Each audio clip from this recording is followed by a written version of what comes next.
আজকে ছোট্ট একটা ভিডিও শেয়ার করছি। রাইস কুকারে মুরগির মাংস রান্না করছি।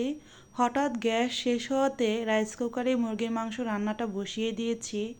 তো আজকে শবে বরাত, যেহেতু মাগরিবের নামাজের পর থেকে পরের দিন ফজর পর্যন্ত শবে বরাত, দুপুরে খাওয়া দাওয়া করে আমি আমার শ্বশুরবাড়ি চলে এসেছি, মানে মুদাসিরের দাদার বাড়ি। এইখানে আমরা শবে বরাতটা পালন করব।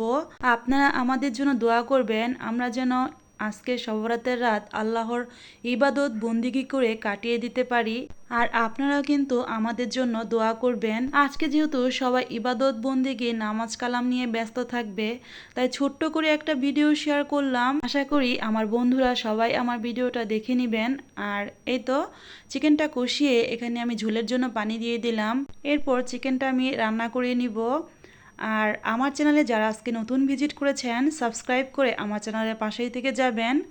আপনারা আমার পাশে থাকবেন, আমিও কিন্তু আপনাদের পাশে থাকবো ইনশাআল্লাহ। আর এই তো চিকেন রান্না করতে করতে আমি কিন্তু ভিডিওর প্রায় শেষ প্রান্তে চলে এসেছি। আসসালামু আলাইকুম।